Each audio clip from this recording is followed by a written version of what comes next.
निर्गुंडी गर्म तासीर की जड़ी बूटी है और वेदना स्थापक जड़ी बूटी होती है, यानी कि यह आपके जोड़ों के दर्द में विशेष रूप से फायदेमंद रहती है, मांसपेशियों के दर्द में विशेष रूप से फायदेमंद रहती है, आपके सिर के होने वाले दर्द में विशेष रूप से फायदेमंद रहती है, जोड़ों में होने वाली सूजन में विशेष रूप से फायदेमंद रहती है। इसके अलावा कई अन्य प्रकार के रोगों में भी निर्गुंडी का प्रयोग विशेष रूप से लाभकारी रहता है।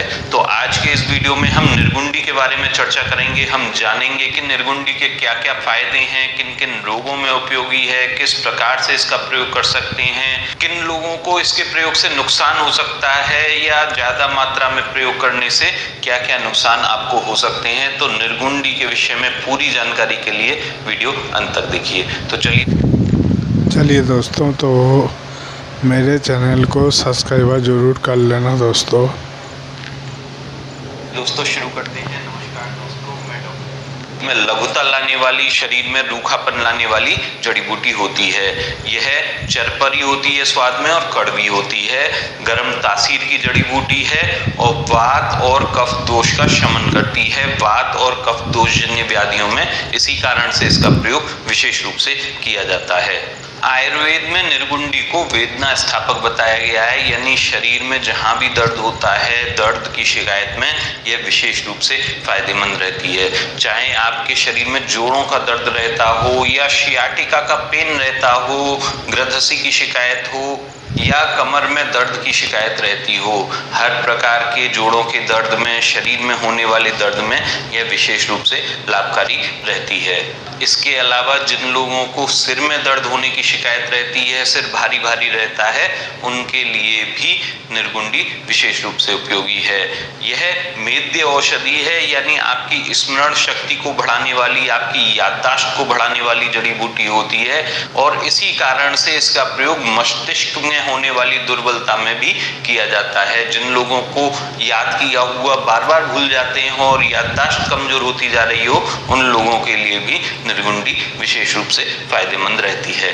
जिन लोगों को जोड़ों में सूजन की शिकायत रहती हो, संधियों में शोथ रहता हो या आर्थराइटिस की समस्या हो, जोड़ों में बहुत तीव्र वेदना रहती हो, उन लोगों के लिए निर्गुंडी का पत्ता जो है जोड़ों पर बांधकर और उसका सेक करने से भी विशेष रूप से लाभ मिलता है। इसका बाह्य रूप से प्रयोग करने से आपके जोड़ों के दर्द में भी आराम मिलता है और सूजन भी धीरे धीरे कम होने लगती है।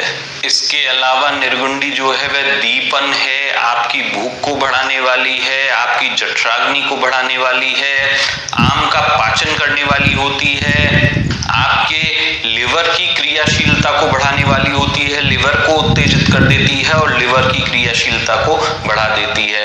इसके अलावा यह आपके पेट के होने वाले कीड़ों में भी विशेष रूप से लाभकारी रहती है और पेट के कीड़ों को मारकर बाहर निकालने में यह आपकी मदद करती है।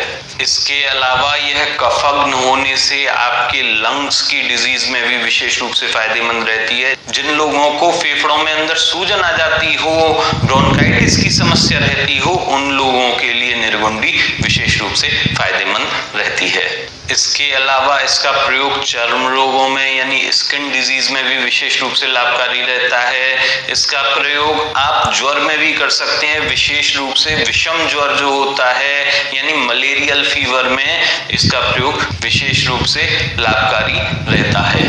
इसके अलावा निर्गुंडी जो है वह बल्य औषधि है, शरीर में ताकत लाने वाली होती है, सामान्य दुर्बलता में इसका प्रयोग किया जाता है। रसायन औषधि है, यानी आपकी उम्र को बढ़ाने वाली, आपकी उम्र की जो प्रगति की क्रिया होती है उसे रोकने वाली जड़ी बूटी यह होती है। इसके अलावा निर्गुंडी को चक्षुष्य भी कहा गया है, यानी यह आपकी देखने की क्षमता को इम्प्रूव करने वाली होती है और आपकी दृष्टि को बढ़ाती है। इसके अलावा महिलाओं में यह आर्तव जनन का कार्य करती है, यानी यह गर्म तासीर की होती है और जिन महिलाओं को मासिक स्राव बहुत कम मात्रा में आता हो, बहुत कष्ट के साथ आता हो, उन महिलाओं के लिए निर्गुंडी विशेष रूप से उपयोगी रहती है। इसके प्रयोग से मासिक स्राव नियमित होने लगता है और उसकी मात्रा धीरे धीरे बढ़ने लगती है। अब मैं आपको बता देता हूं कि निर्गुंडी का प्रयोग आप किस किस प्रकार से कर सकते हैं। यदि आपके पास निर्गुंडी का हरा पौधा हो तो उसके पत्तों का स्वरस निकालकर उसका प्रयोग विशेष रूप से लाभकारी रहता है। हरे पत्तों को कूट पीसकर और उसको निचोड़ कर निकाला हुआ जो रस होता है वह विशेष रूप से लाभकारी रहता है, और जो भी मैं तरीके आपको बता रहा हूँ उनमें सर्वश्रेष्ठ तरीका यह है। तो यदि आपके पास हरा निर्गुंडी का पौधा मौजूद हो तो आपको उसका पत्र का रस निकालकर प्रयोग करना विशेष रूप से लाभकारी रहता है, और 5 ml की मात्रा में आप रस का प्रयोग कर सकते हैं। सुबह और शाम इसका प्रयोग आपको करना चाहिए। यदि आपके आसपास हरा निर्गुंडी का पौधा नहीं है तो आपको बाजार में यह सूखा मिल जाएगा। निर्गुंडी के पत्र सूखे आपको बाजार में आसानी से मिल जाएंगे।